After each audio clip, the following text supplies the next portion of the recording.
Oi gente, voltei e no vídeo de hoje nós conversaremos sobre O Corvo de Edgar Allan Poe. Eu tenho aqui essa edição lindíssima, capa dura, exclusiva para o texto O Corvo, esse poema mundialmente conhecido. Nós temos aqui folhas amareladas, textos de apoio, muitos textos, uma edição primorosíssima, diagramação excelente, como vocês estão vendo aí, algumas ilustrações ao início de cada capítulo. Nós temos o texto original de O Corvo e temos as traduções de Fernando Pessoa e a tradução de Machado de Assis. Organização, tradução de Paulo Henriques Brito, né? Os textos de apoio aqui. E nós temos o seguinte, deixa eu descrever para vocês aqui todos os textos que nós temos. Um Raven e Dois Corvos, de Paulo Henriques Brito, onde ele vai analisar, tecnicamente falando, as traduções e dar a sua opinião de por que uma é melhor que a outra, na opinião dele. E eu quero ressaltar aqui que todas essas opiniões e informações ele traz a partir do quesito técnico. Ele não traz as informações a partir do leitor comum, que, por exemplo, é o que eu, né, e você, a maioria de nós, somos.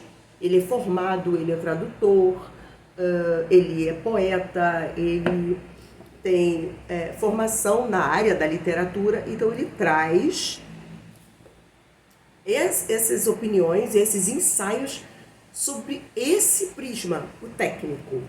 Então ele vai dizer, tal tradução é melhor, por isso, eu prefiro tal tradução.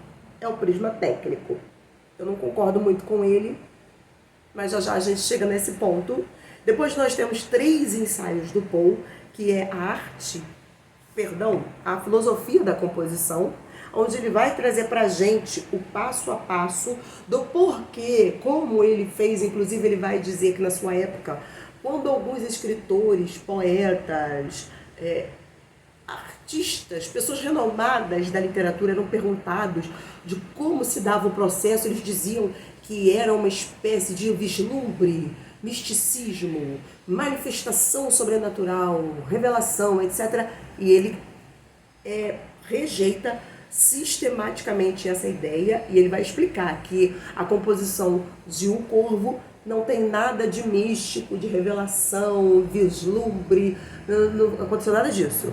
Ele sentou, calculou e compôs o poema O Corvo milimétrica e matematicamente, em todos os sentidos, musicalidade, em todos os pontos, em todos os quesitos, aritmeticamente, todos os pormenores foram milimetricamente calculados, não houve nenhuma revelação. Inclusive ele rechaçava isso veementemente, porque na opinião de Poe, quando um renomado da literatura dizia que a composição da obra se deu por uma revelação, estava subestimando a capacidade do autor, sabe? A capacidade literária, o dote que se adquiria com estudos. Não é simples assim, você sentava, recebia ali, não.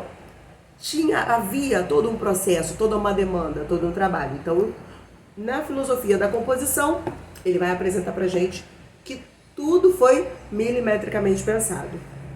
Em A Razão do Verso e o Princípio Poético, Poe já é um pouco mais complicado. Então, para os entendidos de literatura e poesia, né, vão se identificar um pouco melhor com esses ensaios. Para mim, eles não funcionaram muito, usam termos muito complicados, que são mais para quem está aprofundado no tema, nessa questão, né, literária. mas de toda forma ainda são textos importantes. E o último ensaio é do Paulo Henriques Brito, que traz o ensaísta Poe. Então, basicamente falando, nós temos o seguinte aqui nessa narrativa.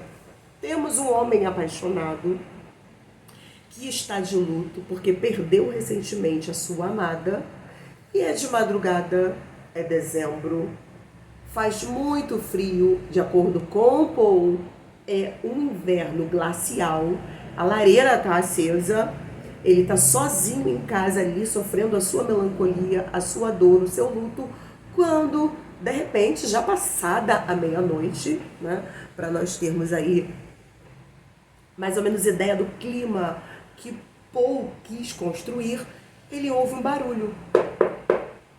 Alguém bate a porta, ele deduz. Só que ele já estava ali lendo um livro, meio cochilando, e aí, no determinado momento, ele demora a atender a porta e tal. E quando ele chega ali desperto daquele cochilo para atender a porta, não há ninguém na porta. Então ele fecha a porta, volta para o seu sofá, senta ali, continua naquela solidão, naquela melancolia. Oh, Lenora partiu, ela se foi, e agora e tal? Será que eu voltarei a vê-la? Será a minha amada Bela e tal? Tudo isso foi pensado de acordo com Poe. O luto, uma bela mulher, um homem apaixonado, a madrugada, o corvo, que inclusive para alguns tem a simbologia de mau presságio, agouro, morte, azar, entre outros elementos obscuros e sombrios, mas existem outras vertentes filosóficas de simbolismo que vêm no corvo características positivas, como sabedoria, astúcia, fertilidade, por exemplo. Aí o nosso narrador, melancólico, triste, solitário, enlutado, volta e, como não, novamente ele escuta. E ele imagina assim, então deve ser alguém, um galho, batendo na janela. Já que não é ninguém à porta, porque eu já fui ver, não tem ninguém. Então, com certeza, deve ser um galho, alguma coisa, uma janela mal fechada. Será que a janela está mal fechada? Vou conferir. Ele se levanta e quando ele abre a janela de sua casa, então nós temos um corvo que entra pela janela e pousa no busto que está acima da lareira, dentro daquela biblioteca. E ele começa ali, né, no seu surto melancólico, meio que conversar com o corvo. O que é isso? Será que você tem um nome? O que você veio fazer aqui? De onde você veio? Ele está solitário. Então ele começa a fazer perguntas. Qual é o seu nome? E quando a gente pesquisa sobre essa curiosidade, a gente sabe que, inclusive, os corvos, como os papagaios, têm a capacidade de imitação da voz. Inclusive uma capacidade mais aguçada que os papagaios. Eles conseguem alcançar a similaridade, eles conseguem reproduzir com mais semelhança a voz humana que os próprios papagaios. Então o corvo, ele cria, toma posse de todos esses elementos, né, junto à melancolia deste apaixonado, e ele começa a desenvolver ali um diálogo com este corvo. Qual o seu nome? E aí o corvo começa, nunca mais, nunca mais. De onde você veio? Nunca mais. O que vai acontecer? Será que assim como a minha amada partiu, meus amigos também vão me abandonar? Você também em algum momento vai me abandonar? E etc. E um detalhe, gente, muito importante da grandiosidade dessa obra é que Poe vai trazer pra gente aqui, né, em sua obra A Filosofia da Composição, que tudo foi milimetricamente pensado para dar.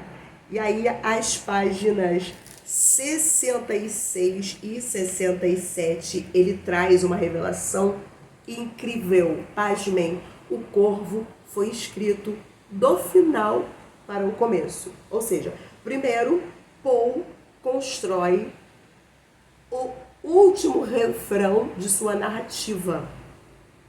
Chegado o clímax, ele sabe aonde vai chegar. Esse é o clímax da história. É aqui que eu quero chegar, eu quero culminar nesse ponto, é assim que eu quero fechar a minha narrativa, o meu poema. Este será o grande finale.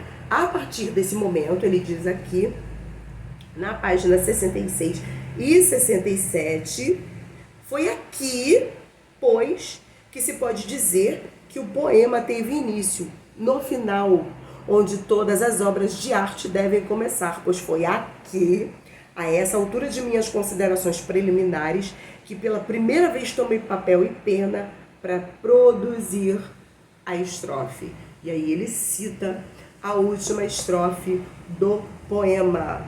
E eu vou ler aqui, na minha tradução preferida. O nosso organizador e tradutor, que me desculpem, e a todos que preferem pessoa, me desculpem também, mas Machado de Assis é o nosso escritor brasileiro e eu não consegui escapar a identificação, a popularidade, a informalidade, a simplicidade narrativa, independente das considerações técnicas trazidas aqui, porque o Paulo ele vai aconselhar que um leitor interessado em literatura, em poesia, deve comparar as traduções e que Pessoa tem uma tradução perfeita e etc, etc, e que Machado de Assis deturpou a tradução e etc, e eu não concordo, porque eu me identifico com esta distorção, que para mim não distorce em nada a narrativa, e eu vou ler aqui esse último parágrafo, que na verdade é o grande começo dessa história. E o corvo aí fica, ei-lo trepado, no branco mármore lavado da antiga Palas. Ei-lo imutável, ferrenho. Parece, ao ver-lhe o duro senho, um demônio sonhando. A luz caída do lampião sobre a ave aborrecida, no chão espraia a triste sombra. E fora daquelas linhas funerais que flutuam no chão, a minha alma que chora não sai mais.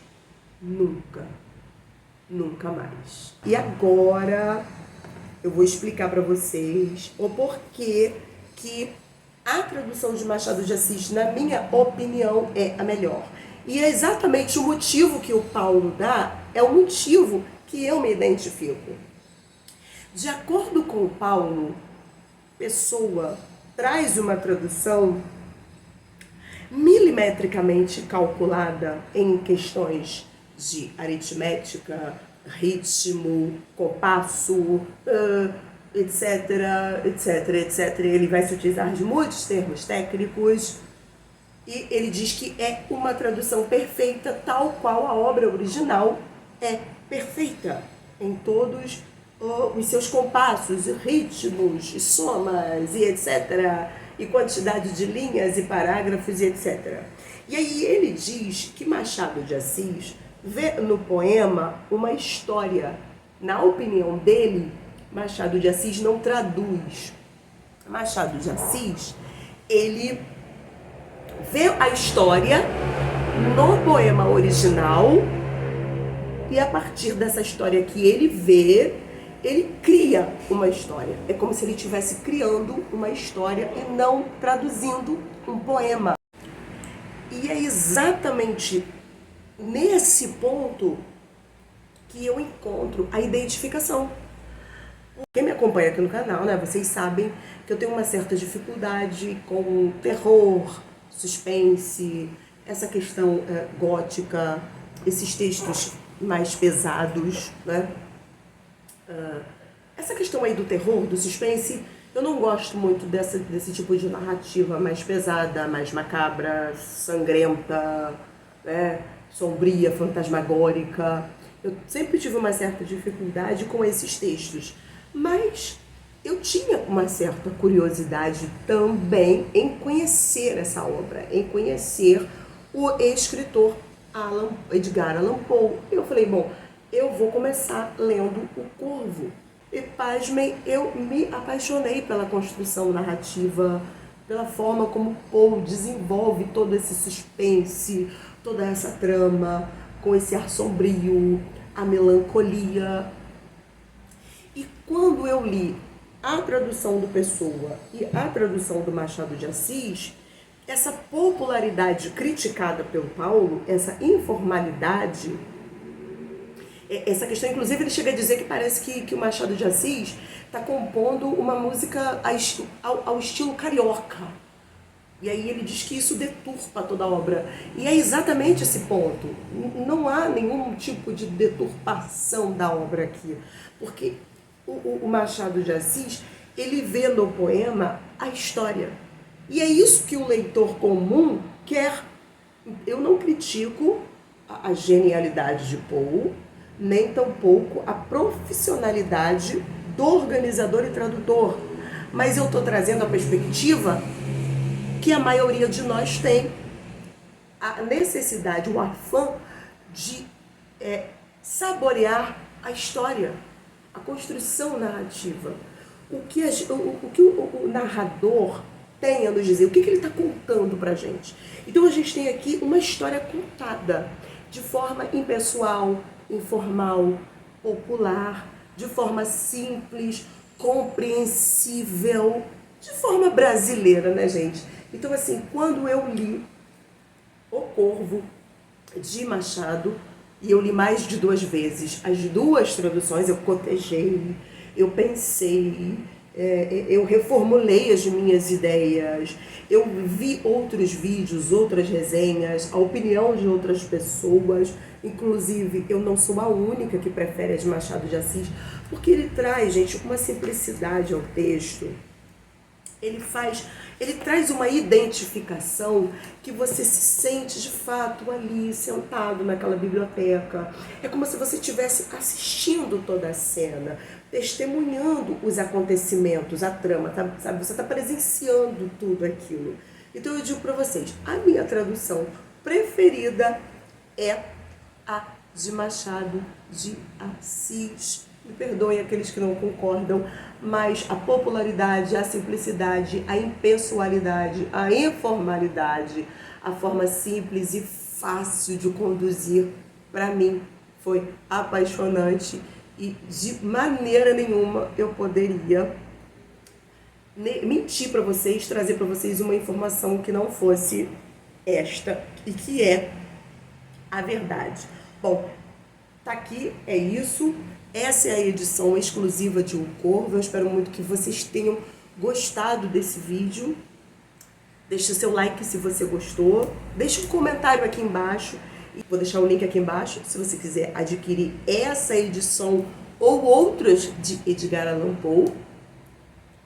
Não esqueça de se inscrever se não for inscrito no canal. Compartilhe esse vídeo com seus amigos para me ajudar aí no algoritmo do YouTube. Até o próximo vídeo. E viva a vida!